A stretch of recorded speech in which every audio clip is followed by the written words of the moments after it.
Hey everyone, welcome to the Vegan Stew. We're back, second week off our summer break, and we're really glad that you're joining us. And let's say thank you to the Gentle Barn for sponsoring this month's talks. And of course, our other sponsors that you can totally follow in addition to everybody else. And if you'd like to win prizes, go to virtualvegfestlive.com and hit the contest tab, and you can win a prize pack from Hodo Foods, Bernie Wild's Adventure Sauce, Total Body Lab, Kathy Hester, Cinnaholic, BB Kids, Veg Key, Dojo Fresh, Bitchin' Sauce, Fabulous, Terra Seed, and Trupo Treats. And if you check out our social media, we love when we get tagged when you win the prizes, because they're sending out some really cool stuff. Because I don't know exactly what they're going to send you, but like Trupo Treats, a whole bunch of chocolate, and like Bitchin' Sauce sent one person every flavor that they make. That's like 12 or 13 containers of Bitchin' Sauce. If you like to win prizes, that's what you need to do. You need to go to virtualvegfestlive.com and do that. Now, if you're on YouTube, or if you follow YouTube, or you do anything on YouTube, go and subscribe and hit the notification button so you know that when we go live with Virtual Veg Fest Live, boop, boop, and with the Vegan Stew, we would greatly appreciate it. Virtual Veg Fest Live is at 970. Help us get to 1,000, please. That'd be amazing. Our topic tonight are women, vegan women, and that doesn't necessarily mean humans. So we'll see where that topic goes, because you just never know. And, we like to talk. And some people weren't here last week, so we get to hear about their summer break and all that stuff too. And that would be Dr. Shayla. So once again, if you have any questions, you have any comments, write to us during the show. We love when you participate. We love the questions. We love that it sends us in like different directions.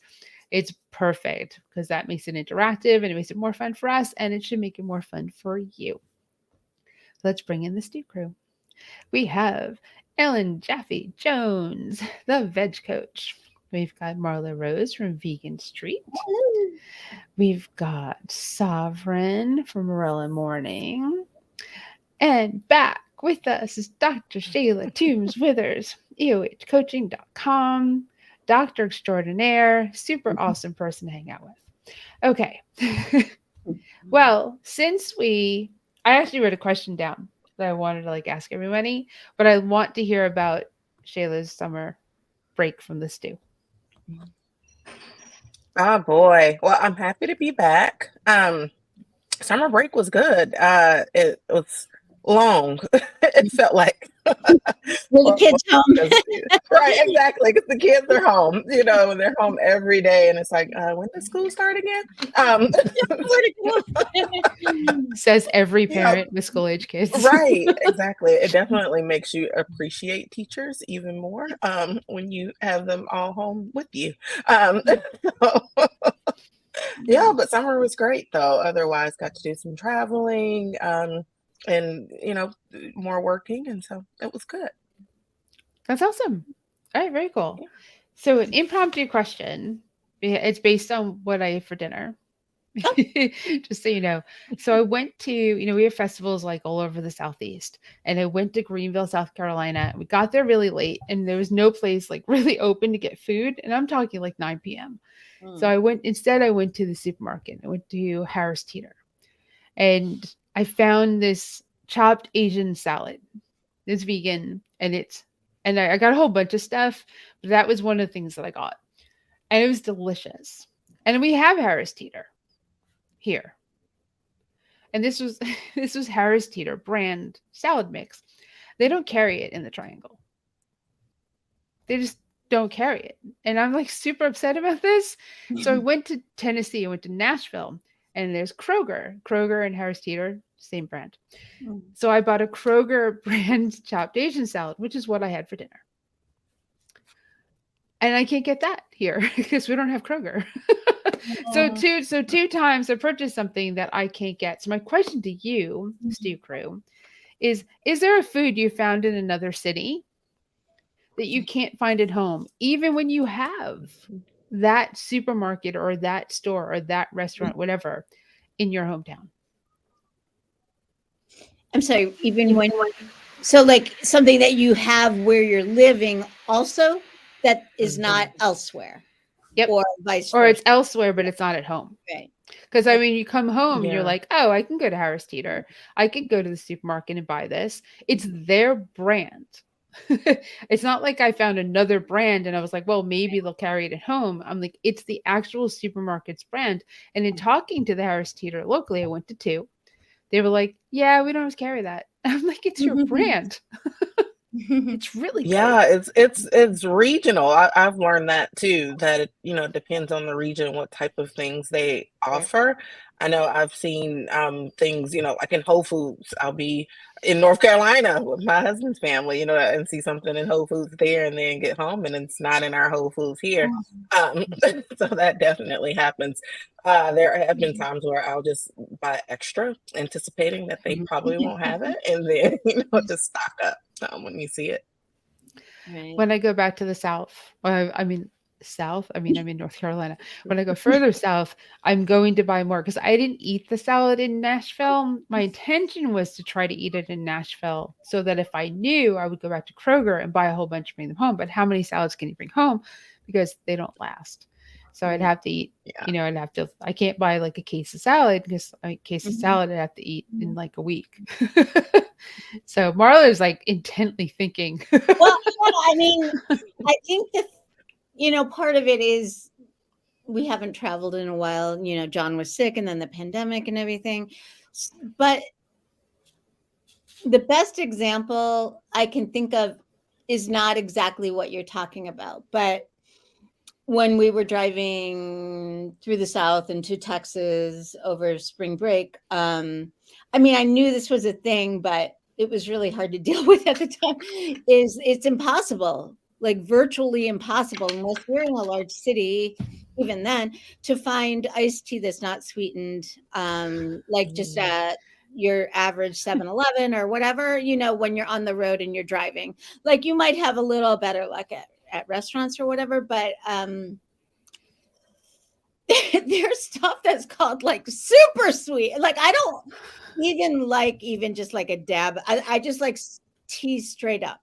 I don't want anything else in it. And I know that maybe that's weird, but like my feeling is Ellen's like, nope, not weird at all. put that much sugar in your tea. Just drink juice or pop that has gone flat, because that's basically because I think it's so gross. But like, yeah, so anyway, it was very hard, and thankfully we had brought, this sounds so like princessy of me, but we had brought tea along so that like at hotels we would brew it and then take it in the road and fill up our ice and all that, and that worked fine. But it's annoying, and it's also like, God, that's bad for you.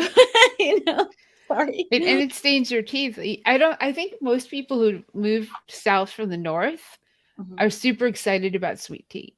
Oh, I think it's disgusting. It's like It's disgusting. No, I've never heard of it until I the first time, and I'm going like, ew, what is, you mean you have to ask not to get this? Give me zobo, which is hibiscus tea and tart. I don't. Oh, I love hibiscus. Give me agave if I want to sweeten tea. I just like, it's a cup of diabetes. That's what I say. It really is. Yeah. I'd rather just eat cake, Yeah, that's it. Or just just say I'm just gonna quote Mary Poppins and spoonful of sugar it every day. It's just ridiculous.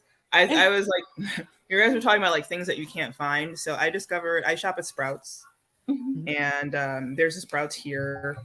And I remember when I was visiting my friend in New Jersey, there was Sprouts there, and there's a coffee, because I drink iced coffee to try and keep up with my kids' energy levels. But it's called Busy Coffee, and it's a ethical coffee, but they have their blonde roast, because I don't support Starbucks. So their blonde roast is like, I don't know if this is bad. There's a lot of caffeine in it, but you've never met my kids. That's enough. That's the reason.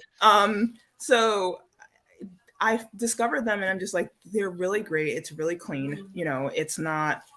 You can kind of tell the difference. I used to work at Starbucks, so as a barista, it's just like you can tell by tasting coffees, like how it's processed. And I was just like, oh, great. And then when I came back here, like you can find a few of their brands only in New Jersey, Sprouts. And you can't find them here. Mm-hmm. And I have gone, and probably the person must have thought I was insane, because it was just like, well, you guys have it over there. He's like, but we're not in New Jersey. We're not like, over there. That's besides the point. It's supposed to be in all Sprouts. I know. I kind of wish that distribution was more uniform. Like if you could expect to find it at one location of that brand, of that store, you could expect to find it at the other locations. You know what I mean? Sometimes you can't even, and it should be like that, but it's interesting because I found it at Publix. So it's just kind of like they won't carry it in. So it may be one or two or a couple of Sprouts, and normally from retail knowledge is normally what sells there. So what is popular, so they don't have to keep ordering something that I won't say in stock. But I found it in Publix that's close by, but only two, because it's just the specific two that really sell. And it happened to be the one I was looking for, which was their blonde. But it's just really interesting to see the dynamics of how, of course, retail is and with marketing and like that. So yeah, it's interesting. And then I guess there was another type of salad that I found at Sprouts. I can't find it here, and it's driving me crazy. And it's like it was this really amazing Asian tofu salad. And I was just like, it's a quick little thing to get up and go. But I was just like, this would be great for like dinner for the kids. They have speech and occupational 3 times a week, Tuesday, Wednesday, Thursday, from the morning until 6 p.m. So today they didn't have it today, thank goodness. Yeah, including school. So I was just like, you plan your days where you can be like, okay, we can have this for dinner. I can warm this for dinner. And it's pretty big portions. But you can't find it at it was one Publix that's right here, and then you can't, when they're out of stock, you think it's at another, and there's a Publix 2 miles away from the one that's here, and they don't have it. And I'm like, you guys are killing me, Smalls. You guys need to keep it in the same place. Would be great. But yeah, you get how I feel. You get exactly. I feel your pain. The frustration and And they have those specialty places now, like Thrive Market. And now I don't think you can get a salad, but I'm a boring salad person. I'm just, give me the big thing of spring mix and I'm good to go. I don't do much else to it. But you can get some very high maintenance vegan stuff. That's true. I mean, there's always Amazon in that. For this, like I said, that was the one thing. And the thing with distribution for these companies is sometimes like only Sprouts in the Northeast says, you can put it in our stores, and they don't put it in the Southeast, or they choose not to put it in the Southeast as a company because we're not quite where the money is yet. Oh, I see. Yeah. Right. Yeah. Most of them getting into the Northeast is a big deal. I think part of it, What was that, Ellen? I think part of it is, because I've traveled a lot, and like the first stop when we would go to a Veg Fest with my publisher was to go into Whole Foods, is how different they all are in physical space. And that sometimes determines what they can carry. And, some were just half the size of others. And so that really makes a difference. Right. We have a thing near us. Stop it.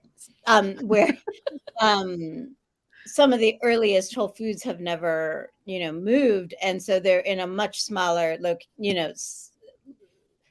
square footage than the more, recently built ones, and they just have far less to, But yeah, it is annoying though.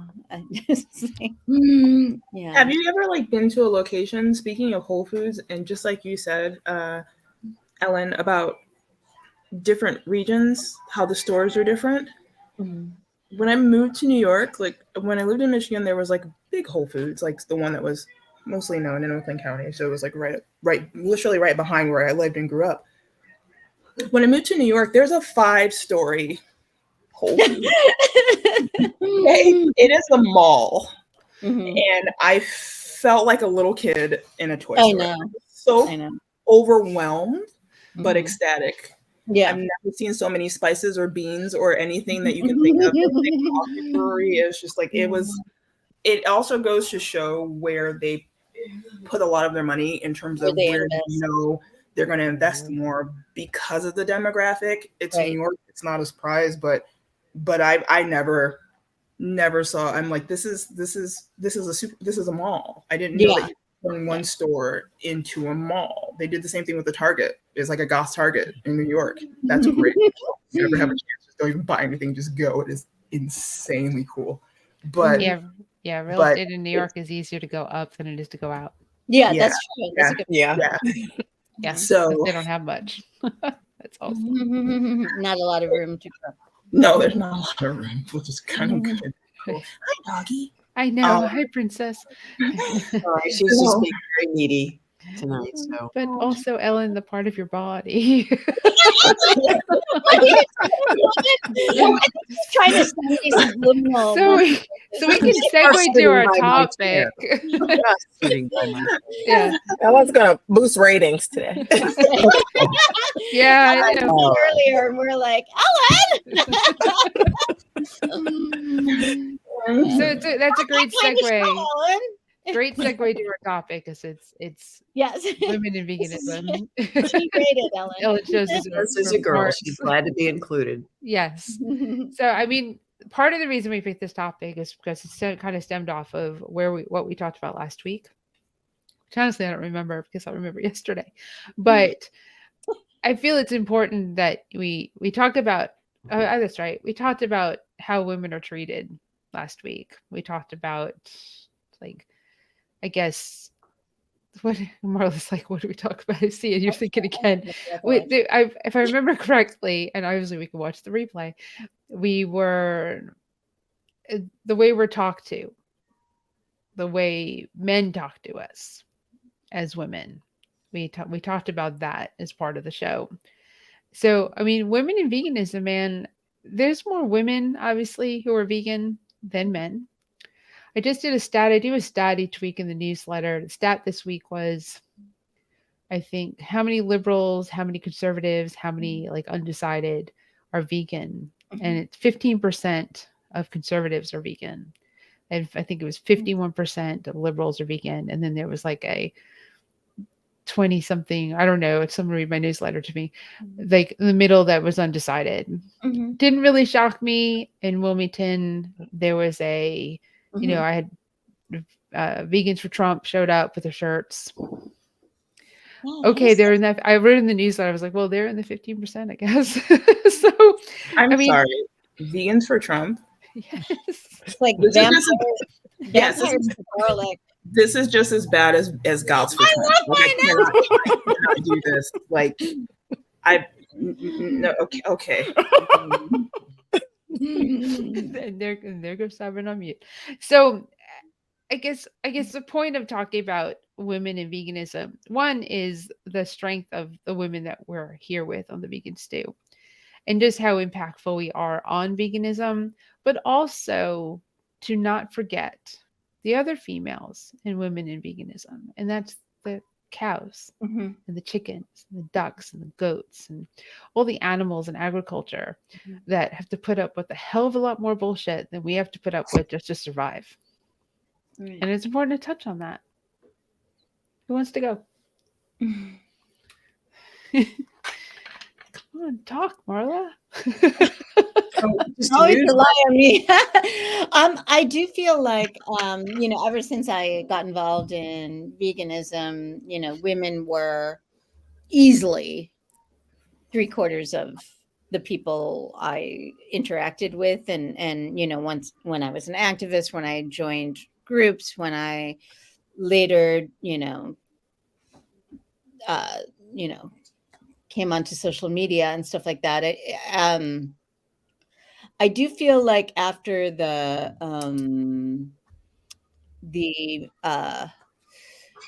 reckoning that we had of some of the high profile people in organizations like HSUS and the Humane League and that sort of thing, not allowing women and femme people to move up the ladder and to be seen and heard. I feel like there has been a little bit more of a evening out and a little less hero worshiping of our, like, you know, white men, to put it bluntly. But there's still a long way to go in terms of visibility, in terms of extending it more to people of color, and in terms of women supporting women. I feel like because every advancement has been so hard fought that maybe women are a little bit more sometimes looking at things like a pie that is, finite, and everyone just gets a little piece, you know what I mean? So anyway, I don't know what I said, but that's what I said. And women typically care about the whole. Yeah. Well, not I agree with so much Marla's the whole observation. as understanding that there is enough and there's more than enough. Right. That's what I mean. They care about the whole thing, is that everybody can get a piece of that Right, pie, yeah, as opposed to I get 3/4 or 99% of that pie and you get that one little right. sliver. And I'm gonna And say that works for us. Yeah. Yeah. We tend Yeah. to think more about other people. Hmm. Typically. Yeah, and when it comes to, like, Marla was saying, in terms of the vocal who's out there, I just came back from a plant-based conference, and even still, the majority of the speakers were white males, majority of even attendees, I don't know the exact numbers, but it still seemed to be male predominance. So I find your statistics interesting, Helene. But it makes me wonder too if it's just that population is still the most vocal in terms of that, more vocal than women or more vocal than minorities, veganism are. And so that's, who people are still looking up to, and looking to be as the guiding light, the white male figures in veganism. Well, I ran into this a lot on the lecture circuit. Is you had the white male doctors who were always asked to be the same keynote speakers, and the reason I would get is, well, because in our generation, women just didn't become doctors. Right. So that's one. They didn't become doctors. Right. Yeah, More to that. Right. Oh, man. It's true, Ellen, and that's part of the reason why I kind of start gravitating away from some of the larger events. And also, I was going to say this is part of a different systemic issue within the vegan world, but I think part of our problem, and I've talked to a few different people about this, and we all kind of agree, so that's good, is that we don't have enough.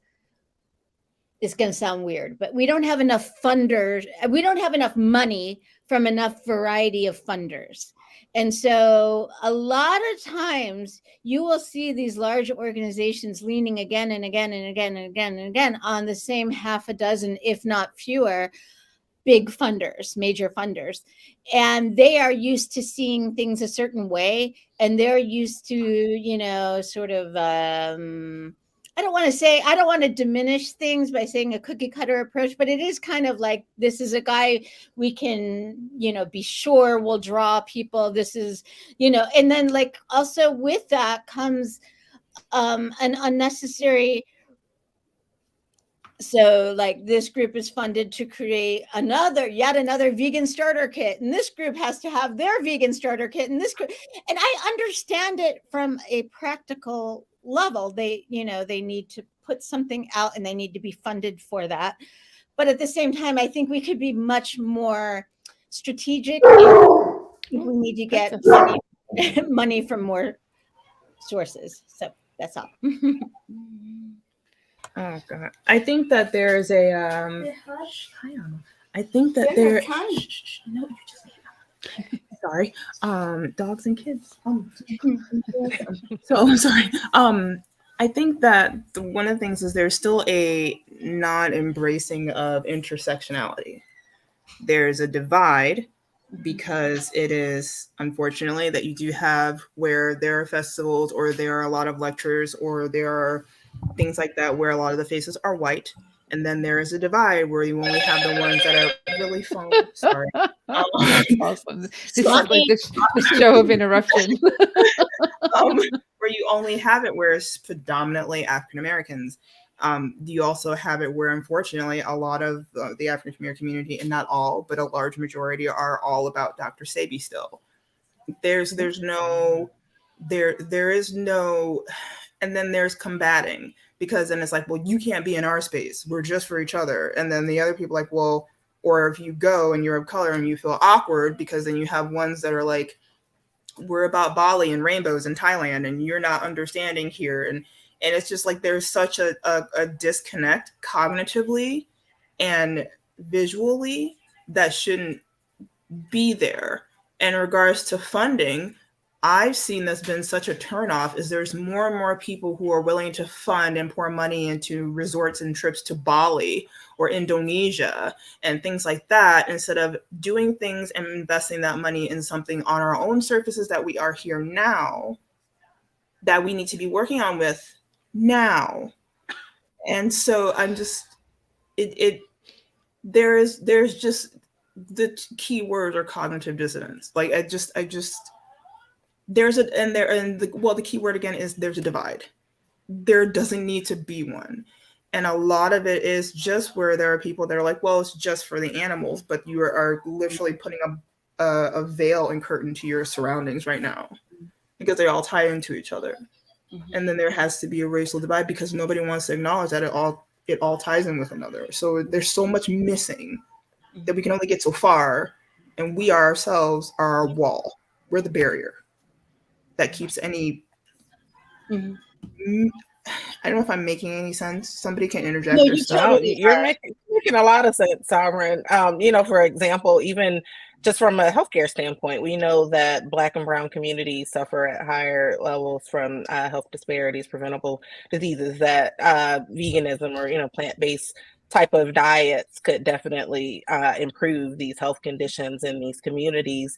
And so it's definitely a funding thing. Why can't more of those dollars that are, being spent go into maybe putting community gardens or putting in some type of infrastructures so that you can have more plant-based type of opportunities for some of these communities, including educational opportunities with that. So, yeah.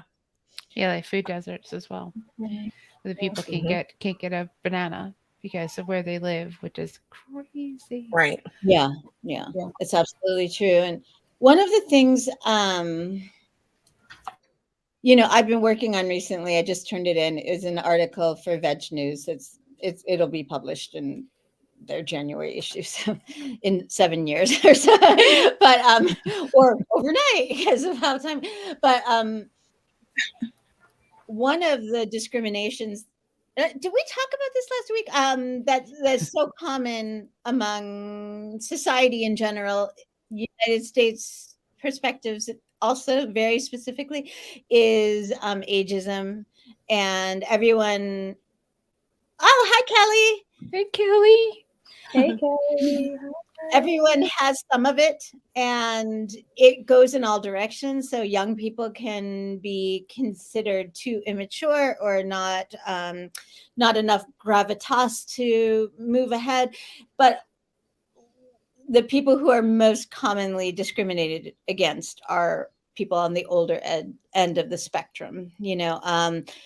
One of the things that I was talking to a woman I was interviewing for the piece, one of the things we discussed, and she's like me, she's in her mid-50s, was how much of a brain drain happens when people who have like all this experience, all this background are considered too old, too obsolete, or whatever, So I think that just in general, we could be a lot smarter about harnessing our resources, which is all of us, and amplifying our voices, because while a raw foodist in Bali might like, inspire someone on, people on TikTok or Instagram or whatever. There may be a senior citizen who said, I made the switch when I was 60 and I feel great. And I'm not trying to be the next American supermodel, but I am really happy about it. That resonates with people, That's one of the reasons that this company that I do free classes for Get Set Up for people over 50. They've had a huge appeal because we, one more marginalized group, and plays out in such strange ways.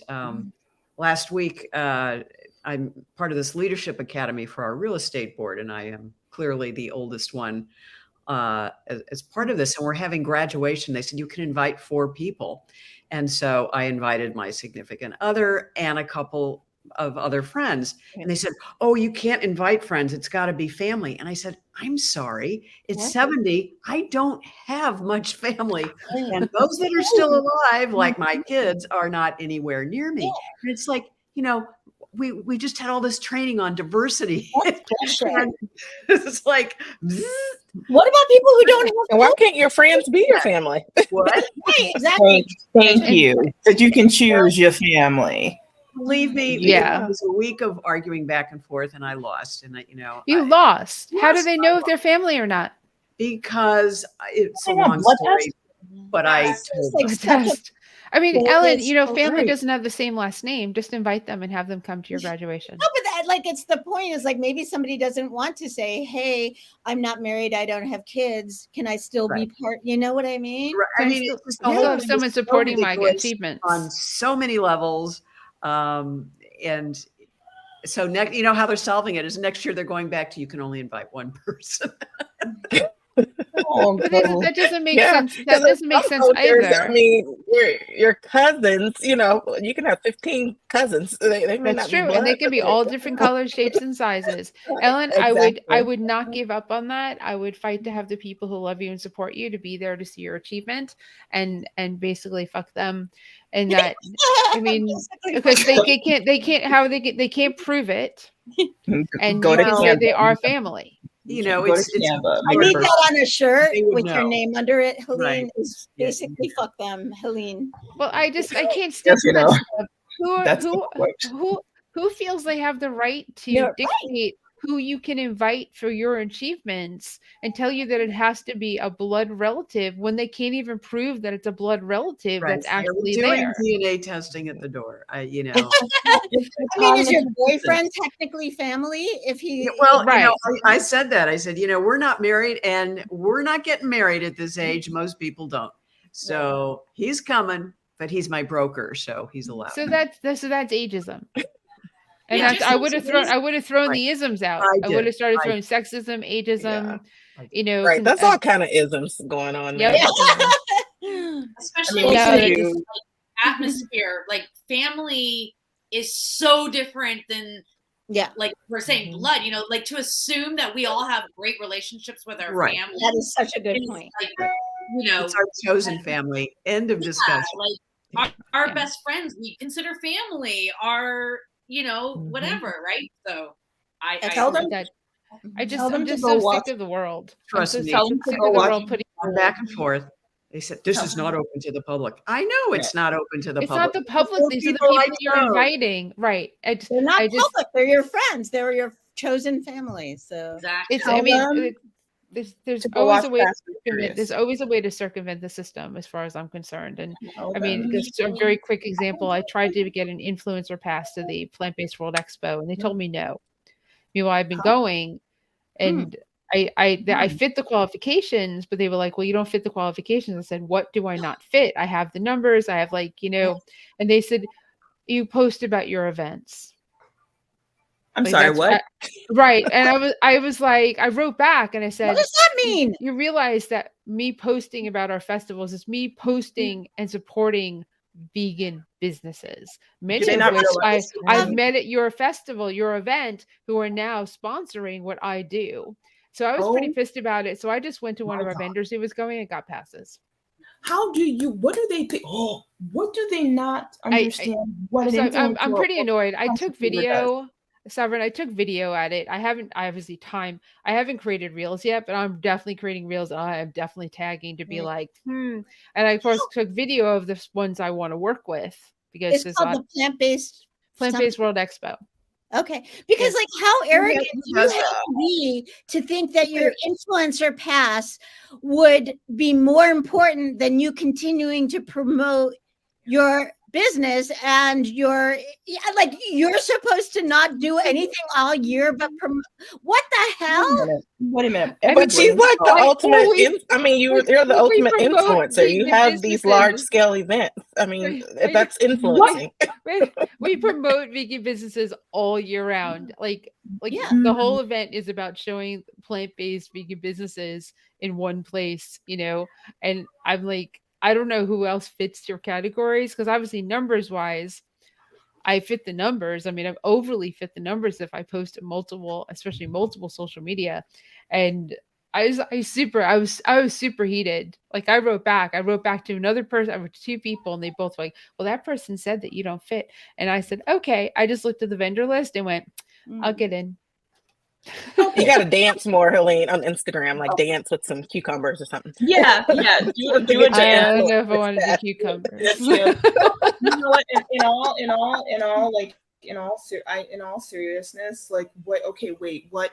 Okay, wait. So this is an expo. An expo has various and a smorgasbord. I've never rarely used that word, but a crapload of vendors and businesses there. Businesses themselves also are considered at expos influencers because you are getting people to come to your stuff. Yeah. You yourself use social media to go ahead and do. Who are these? Why are they not doing what you're supposed to do? This you okay. Oh my God, I don't understand this. It makes no sense, and they lost someone who could be very valuable. So who organizes this? They're shooting themselves. Like, right, I know they're shooting themselves in the foot. And understand, it has not been lost on me to start one myself. Right. Please do. Yeah. And, you know, I mean, it's out. I have the name VegFest Expos. It's not lost to me to do something along those lines that they do and organize it and make the vendor experience a hell of a lot better than those vendors are feeling. Oh gosh, I'm putting this out there. I mean, I still like going. Vendor, wouldn't they want everyone who has a social media following and all that to be there? Yes. You know, like I was at the National Restaurant Show as a media person, and they were more than happy to roll out the red carpet. You know what I mean? They want people to promote. Right. Yeah, they seem to this year tighten up who is going to get in there. Last year, they just gave a free pass to anybody, right? I'm sorry. And is like something magical there? It's like I would say 250 vegan vendors, which is a big deal because Expo East obviously is thousands of vendors, but there's not all vegan. This is an all vegan place. However, I wouldn't say it's 250. I would say it's probably about 100 vendors that are like vegan and fit the profile of who I want to talk to. Because it's a lot of ingredient vendors. I mean, it's for the industry. So they want the vendors there, especially the smaller ones, really want buyers and people who can help them get into, you know, packaging, production, and the people who can get them into the stores based on what their product is. I mean, Whole Foods, was a whole contingent of Whole Foods people were there walking around. I mean, I met like the COO of Copper Branch, you know, Copper Branch, the restaurant.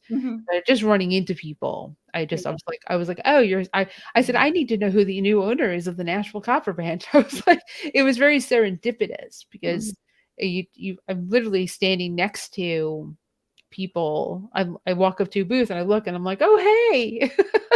So it's really cool in that sense. And so I do get sponsors out of it. Who organizes it? I don't know their names. They're people that run the Plant-Based World Expo. They do one in Europe too. I don't want to bash them because I really like the event. It's very good for us to go and talk with people and say, hey, we are your client. We are your customer facing people. I have festivals where the people who want to eat or like check out your product, I can get you in front of them. Yeah. I This go was with the their market. second year? This is their 4th year, I believe. Oh, okay. They started pre-COVID. Mhm. I mean, I can't. I won't. I won't go there. We'll skip on that. I mean, you know, I have dirt on like everything, so I just because open ears and people talk and I listen. But you're going back to like the women thing. I just want to say that to put it back into current things, what's going on in the world.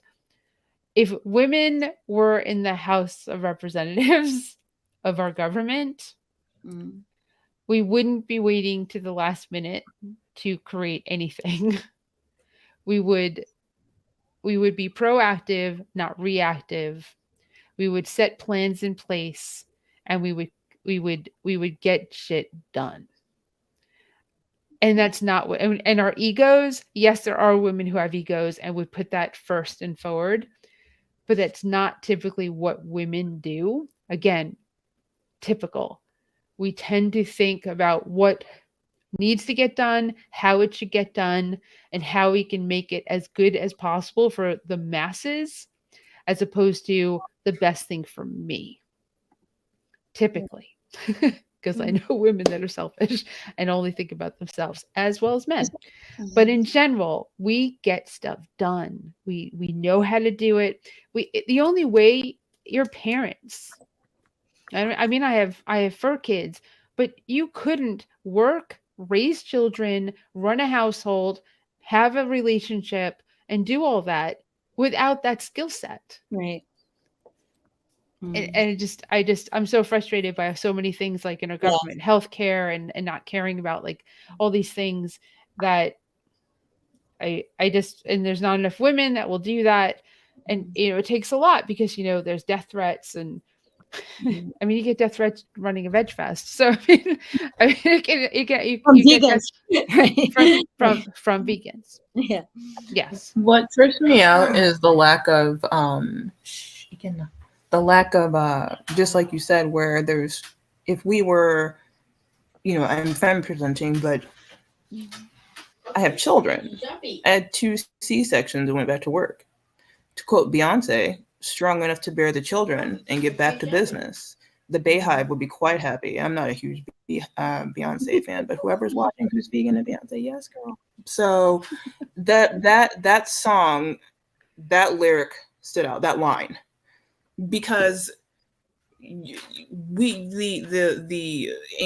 fact that some find us in mostly male-dominated areas where we're not to be included or we can't handle, it's like you wouldn't be able to handle what we go through as parents, as those who have raised either with united with a partner or single, you know, having children who don't have any health challenges, having children who do, having to go back to work, having to support.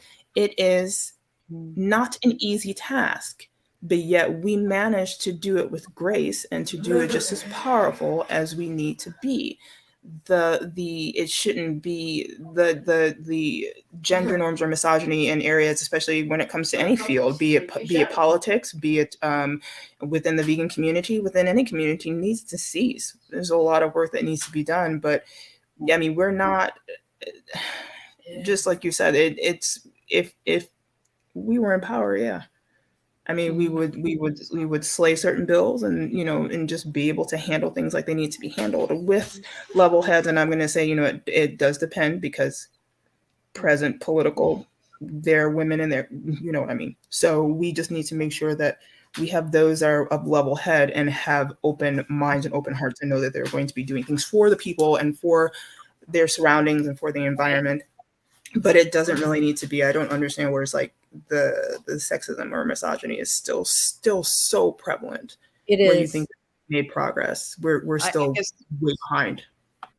You all heard the news story, I think it was this morning, about Trump aide Cassidy Hutchinson claims that Rudy Giuliani groped her on the day of the Capitol attack. I mean, we've got just bizarre stuff like this going on at that level. Where this is business as usual, and so it permeates through our society. Like, okay, you know, just I agree. Yeah, but yeah, there is kind of this boys' club mentality. of the dinosaurs. And I think that they're getting more, I think a lot of the anger at the quote unquote woke or, you know, feminists or whatever has to do with the fact that they know that they're becoming extinct, you know, and they're realizing that the things that they took for granted in the past are no longer, you know, given a free pass at all. Like, you know, this has nothing to do with like, you know, anyone high in the government, but I was just writing about this today to a friend. So years ago, when at my first job, second job as a waitress, I was a server, and I was 16. And when we used to go into the what's that called, like the freezer to get more supplies or whatever, the cooks would go in there with you know, like when we would go in individually, and they would try to grope us, you know, and it was just like a normal thing. And so we adapted to always having one of the other servers standing outside the door, sentry, keeping guard, so that nobody would go in with us individually and try to, you know, touch us without consent. Anyway, I had just remembered it years later when my son was asking me about my first job, and I don't even remember how it came up. And he was so shocked. He was floored. And he was like 12 or 13 at the time. His jaw was on the floor. It's like that was, and the way I was telling it, it was just like, that was normal. That was absolutely, you know, that was normal. And I do feel like that's changing, and change is slow, and it's way slower than it needs to be. But I do feel like things are, and they're sensing it if they're not, you know, consciously aware of it, you know? Well, it doesn't really matter. Giuliani was probably drunk, so he doesn't remember it. So then, you know, it didn't happen. What's that? I said it doesn't really matter. Giuliani was drunk, so it probably didn't, you know, he doesn't remember it, so it probably didn't happen. Can you imagine? Did we not see Borat? I remember Borat. It was awesome. Borat, I mean, right there. He's disgusting. But can you imagine how many women he's assaulted if he's that confident? You know? Yeah, so that. But a large part Wait, of what, a lot Kelly? of this is women itself. Women, you know, even when it comes to politics, a lot of times when we've had female candidates and women don't support them, you know, well, there can be a variety of reasons, but you know, women a lot of times don't support other women and still, you know, think of it. You mentioned all of the good old boys club, but a lot of women still support that. A lot of women truly believe that, you know, we should only be led by a male, especially a white male. You know, they don't believe that a Especially if woman they can advanced lead us. in that system themselves. You know what I mean? I'll tell you a little Yeah. story. And then Kelly, you can go. A little story, like a new woman who was pregnant and she was in labor. And I'll never forget this. She was like, well, she was in labor. They were going to go to the hospital, but she made her husband a sandwich first before she went to deliver the baby. There's a And McDonald's. There's go down to the food court. Bread, filling, knife. I've never forgotten that because I was like, can he make his own sandwich? You're going to give birth to a baby in like an hour. What is that? Kelly, what do you want to say? Oh, I was going to say, we're seeing it right now with Russell Brand, who's may or may not be a vegan, but we claim him as our own. No, reason. But, you know, all these videos are resurfacing of him. Like, he was on Jimmy Fallon, and Catherine McPhee came out, and he like just immediately groped her, put him on her knees, simulated a sex act with her. Yeah. And Jimmy Fallon was clearly, he was like whispering to her, like, don't do that. You know, he was clearly like, there were, you know, he knew, right? And this other one of like this woman who came on his show, and the first thing he said was, can I have sex with you and your daughters? And her daughter was 15, but like, you know, it's just like, all he has to say is, I'm promiscuous. It's my thing. And we have way too many vegans saying, oh, well, that's just how we used to be. Not saying that behavior is unacceptable. You know, and you know, can people change? Yes, but you know, but nobody's saying that. It's just like it's just who he was. That's his shtick. Right. Right. Make it acceptable. Right. It's Even not for- acceptable. It Yeah, shouldn't even looking be. back like 10 years ago, things that we used to, you know, I don't know. There was a clip that was circulating maybe 6 months ago or so of like David Letterman interviewing, I believe it was Britney Spears. I don't quite remember, but he was just humiliating her. He was talking, I mean, she struggles with mental health. And this video was probably from like 2007 or 8. Wasn't that long ago historically, but today, if you look at it, you would be so absolutely full of just disgust, and at the time it just passed for normal. Yeah. It's like I was telling a friend today about this is really disgusting. When I was growing up in the 70s, there was a commercial for Love's Baby Soft. If you value your mental health, do not look up this commercial from like 1975 or something. There's like a young woman, maybe in her 20s, like just her in a narrator's voice talking about how Love's Baby Soft is going to help her, something like that, grow up to be one sexy baby.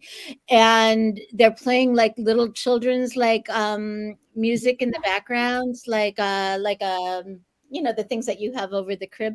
And it is so skin crawling that it's beyond, and in the 70s, when I was a kid, we watched this just like, oh yeah, Love's Babies Up. Like it's almost like a mass hypnosis until we're no longer hypnotized. You know what I mean? Every time we evolve, every time we grow. You know what I mean? Culturally, societally,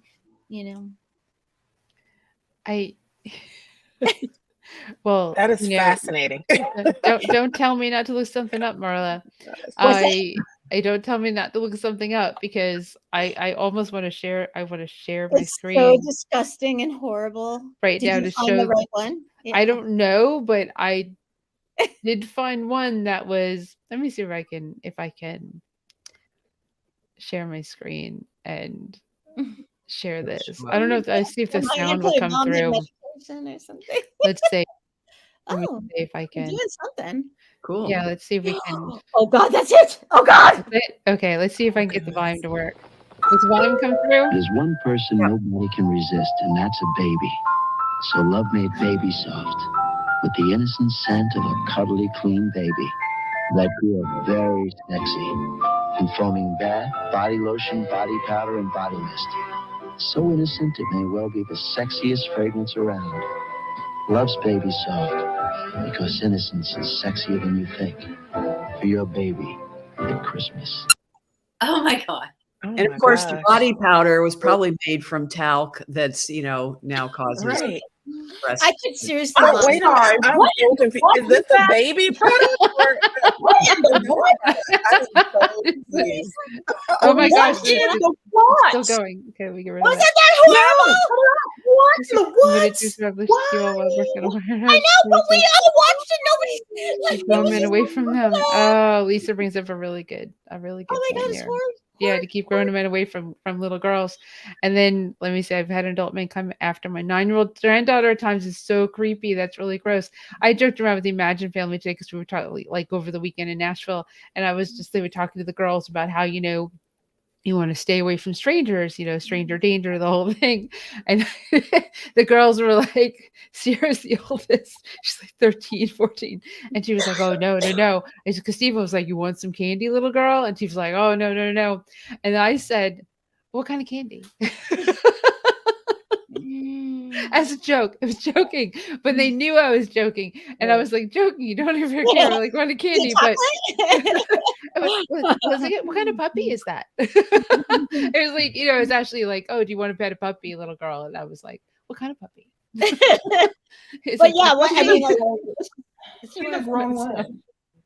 Marla, that was a grown woman. Yes. Why? Yeah. She was a grown woman, and she's licking the can lollipop. I tell you and something then else? Sexy, and then Christmas and baby, and what? None of that goes together.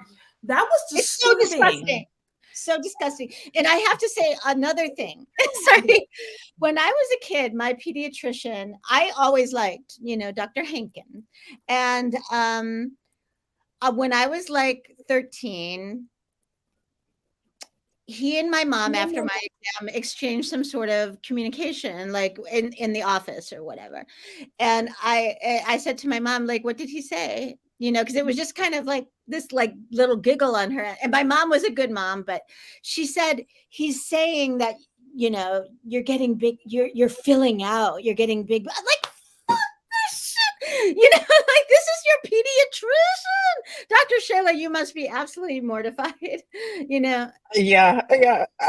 And I'm so confused by it. Like, I'm not familiar with even the product. Loves, was that something for babies, or was it meant to be an adult product? You're so cute. No, I don't know if it still It exists. was deodorant. It was like a body spray. But it's like at drugstores and Target and stuff. I don't know if it still exists, but I think it does. Not the marketing of it. But it's kind of like I hope not. Yeah. Dr. Shayla, your face. But that is, giving and even I know, I don't have a poker face. Because you in the book to know that. that looked like black folk we know. We're like, what? Marla, even to what you're saying, even to what you're saying about doing checkups on kids now, it's concerning that, a lot of children were, not to say you were abused at that time, but a lot of children were under some of those circumstances to a point where even now, and one of the things I love about my children's pediatrician is that she will actually tell them and, say it is not okay for anyone to be touching you here. This is only okay right now. Your mom is here in the room and I'm about to do this exam for your health. She does an entire disclaimer and, talk to the children before she doesn't just go touching them. So that they know, and they know that is, not okay under any other, circumstances. And even, they have the permission even then to say no. Sure. But, that's so problematic, that occurring. I had a teacher for them to learn about consent too in your office. Oh yeah. I had a teacher who asked me if I was mad at him. If you were what? If I was mad at him in junior high. I had a teacher who asked me if I was mad at him in junior high. I was super, super uncomfortable. He took me out in the hall and he said, "Are you mad at me?" And I was like, I don't understand. Why is this man asking me if I'm mad at him? Like there was some relationship, right? I was like 7th or 8th grade, but I could even have a relationship with my teacher where it would matter if I was mad at him because I'm your student. Probably everybody's been mad at you at some point. But he took me out in the hall and asked me, and I actually I don't really have a good relationship with my mom, but I did tell her, and she went to that principal and she was like, this teacher should not be asking my daughter if she's mad at him. Like I was super uncomfortable. Oh, who just dropped? We lost Dr. Shayla, but I kind of wanted to touch base on what you said about pediatricians, because what do you do, especially for children that are nonverbal, children who really can't communicate? We went on a big search with the kids because adults can be gross with boys and girls. And a lot of children who are special needs get taken advantage. I mean, there are a lot of molestations that happen. So we went on a very big search, and their pediatrician, she is fantastic. She's plant-based, and how she is with kids, she specifically does see all types, but she is fantastic with children who are special needs. And that's something that meant a lot to us.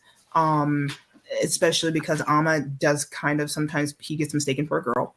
So because he is so loving and very huggy, people can be like, hey, and I'm just like, no, I will take off your hands. Like they don't understand and they don't know how to say stranger. And we're working with them to know the difference between stranger danger and innocent and no.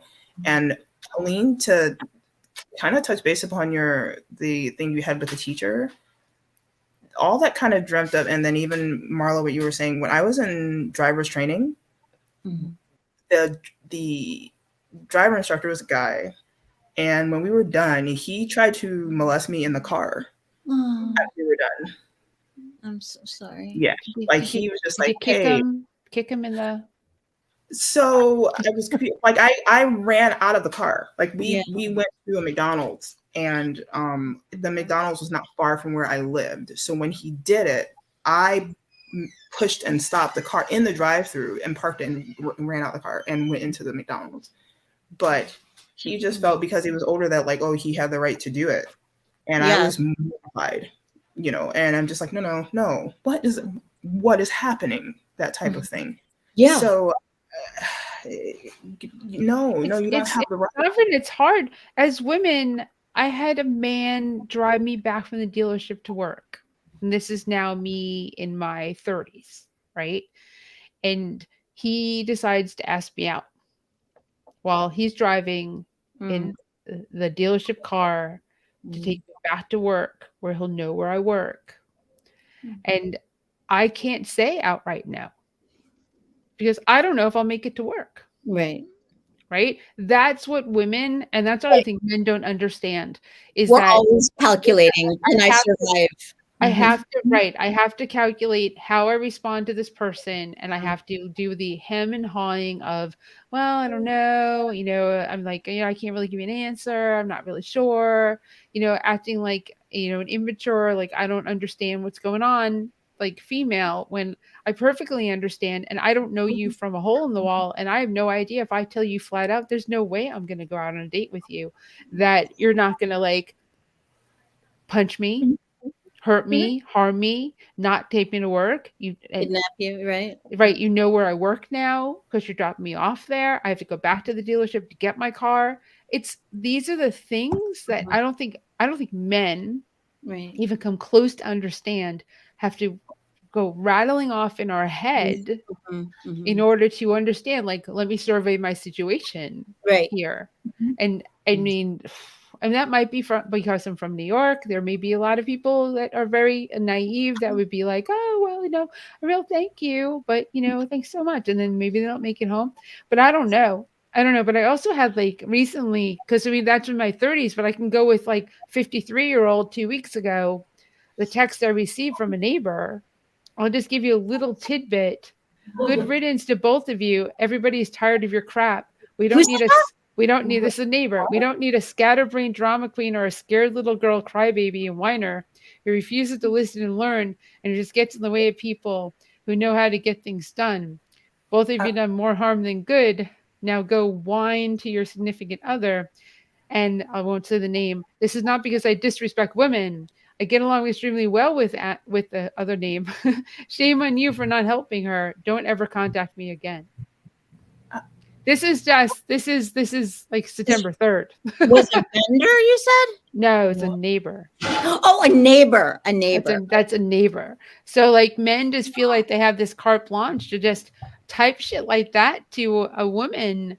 Like, who are you? I had a vendor write to me like recently when I said, you haven't paid me yet, to like, hold on 1 minute, like, oh, the finger in the face. Yeah. Like, and it was in writing, but it was definitely like that. And I was like, I've given you many minutes. It's been 2 weeks. And it's really frustrating. And here Lisa says, OMG, same here with the driver's ed guy and the 60-year-old dad of my boyfriend when I was 16, and so on. Is this better for girls now? It seems to be for mine, but I'm a total mama bear about it. No, I don't know if it's better. Like, I haven't thought about this for years, but he put his hand on my knee while I was driving. And thankfully there were 2 other people in the car, and I just kind of moved away and just pretended like, oh, whoops, there's so many reasons why we might not be confrontational. And it doesn't always have to do with like confidence or whatever. It could just like, I don't want to fail this class. It could be, I don't know if I have the right. I don't want, like, and then you like gaslight yourself. Did I misread that? Maybe it wasn't, there's a million ways that we silence ourselves in these situations, but I do believe it's getting better, but it's kind of getting better. I think I'll do the last thing, but speaking of being young, my mom had homes for the mentally disabled that she ran, several. And when I was in high school, I worked at one of the group homes, and the men coworkers that I worked with were creepy. and they would make comments or whatnot. And one of the things that I remember, and of course I would tell her, and so of course I would be switched to work with the females, female on the shifts that I would work overnight because I worked the night shift because I went to school, So, but one of the times I remember there was a gathering and the various homes had come over, and the clients and the consumers, and we were playing outside. And I was maybe 16, 17 or something. I wasn't working there, but I was there, because I grew up in that environment. So I loved all of the consumers since I was very little. And a guy, one of the coworkers was there, and he was just like, you look like an Amazon. And I was playing, like, I guess passing the ball, but it was like a dodgeball. So I popped him in the face and then the groin and ran. Because I didn't know what that meant. I thought he was insulting me, but at the same time it was creepy. So I went to go tell my mom, and she was like, well, an Amazon is not a bad thing. Yeah, but you showed like, him Amazon. Yeah, she was like, but you are young. And then who are they? And then I had so many other women that were there were like aunties. So they were like, who is this man? I was like, he's over there.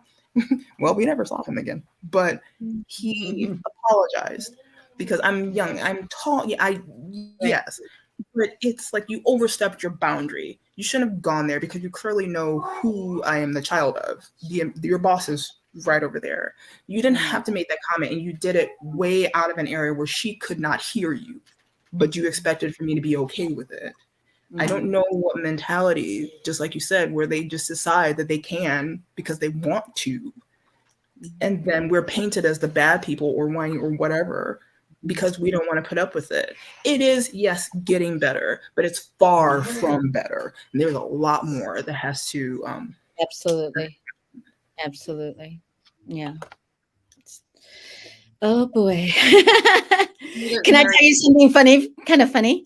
When I was in college, so I was one of those sheltered people you're talking about, Alina. So when I was in college, I was walking down the street one day, and a car pulled up next to me and said, hey, do you want to date? And I didn't know that was lingo, at least at the time, for are you a prostitute, a sex worker, I guess. And I was just like, a date? I don't even know you. Perfect thing to say, because I was just so like, it's exactly what I would have said. I would be like, I don't want to date you. I don't even know you. Like, I'd have to meet you, wouldn't I? Are you cute? Yes. Oh my gosh, that's so funny.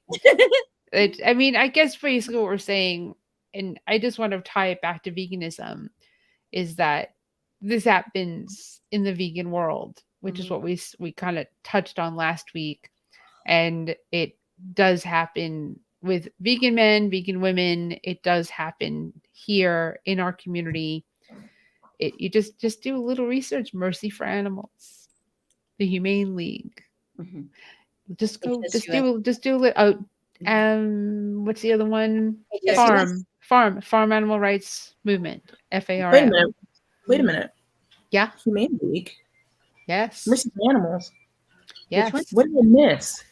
Oh, we'll talk about it some other time. But there was a guy who was the founder of it who I know very serious allegations about. But when he went to MFA, they disregarded all the information and it worked like court documents.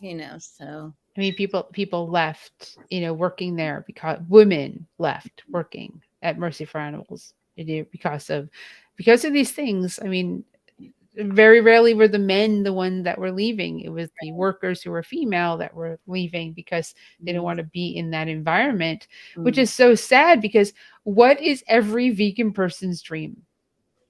To work for a company that aligns with their values, which means to go work for a vegan company. And you find yourself working for a Mercy for Animals, Humane League, and you're like, oh, this is amazing, because you don't get paid crap in the Humane League. They hardly pay anything. So now on top of that, you got to deal with like sexism and stuff. So I mean, I'm not saying this has happened. So we're not saying this is happening at this current moment in time. Right. I haven't heard a recent story about this. However, it did happen, and that reputation is there. And it's so sad because all you want is to be able to go work for a company that aligns with your values and make a living. and and there you are with, you know, groping or whatever, or people being talked down to, or not getting or people taking raises, credit for your work, or right, not getting that's right. elevated. Yeah, so that's, you know, promotions. It just Right. it's I think that that's rife within the nonprofit, you know, sphere in general too. that's true, because all those that we mentioned are nonprofits. No, but I mean, like outside of animal rights and veganism, is just like generally there's just a lot of garbage people, a lot of kind of abusive paradigms, you know, that are continued. I'll say that. Because again, people are probably, you don't go and work for a nonprofit or start Mhm. one or run one for the money. Right. You Right. go and do that because it aligns with your values and what you want to see and do with your world and the world around you. And the bad people who run them take advantage of people that are good people, Mhm. burn them out. Mhm. And that's a problem, because what do they do when you get burned out? They start working for a nonprofit who need the help of really good people. Mhm. And you can't burn them out, man. Mhm. Don't burn them out. Speaking Right. of burnout, I know it's time to all of us go to sleep, because that's where I'm headed. So, all right. I don't know what we're going to talk about next week. I have no we'll figure idea. it out. I'm sure we'll figure it out once I Mm. start this next. What's next week? It's the 27th. I am still here, so I'm good to go. I make a whole month of this. It's amazing. Next month, not so much. So this month, I have 3 festivals in October. I'll get Great. to what I get to, and let's see. All right. So thanks everyone. Thanks for joining us for the show, and good night, Bye, Ellen. Lisa. Good night, Zafran. I'm so glad Kelly made it. Good night, Marla and Kelly. It's good to see you. Everything okay in Canada? Yes. Yeah. When are your elections? Oh, I think we have another year. Another year, just like us. We're at risk of going right because everyone's mad at Trudeau right now. I So know. I hope not. we're I at hope a they come to their senses. yeah, we're already having issues with schools banning teachers from using students' pronouns that they want to be known as if they're under 16. They have to get their parents' permission. So there's lots of protests and counter protests going on around Canada because of that. Well, at least we're not alone. There's some comfort in knowing that our neighbors to the north are going through the same crap that we Right. are. So, well, I'm glad you made it. And just so everyone knows, Kelly will be popping in on the later side of our shows because she's got a really cool thing going on through November, which is awesome. Next week, we'll try to fit in, like, you can tell us what you did with summer break. Great. All right. Have a good night, Kelly. Thanks. And thank you everyone for joining us for the Vegan Stew. And thank you, Lisa, for joining it 2 weeks in a row. That's amazing. And like I said, go to virtualvegfestlive.com and enter a contest to win one of 12 prize packs. And go to YouTube, please. Go to Virtual Veg Fest on YouTube and subscribe. Hit the notification button so you know when we go live. You don't miss out on a show. And of course, you can go watch a ton of episodes on replay, which would be great. There's probably 250 plus, almost 300 shows on the Virtual Veg Fest channel. So lots of great stuff that you can check out. Have a good night. We will see you next week, Wednesday at 7:30 p.m. Eastern.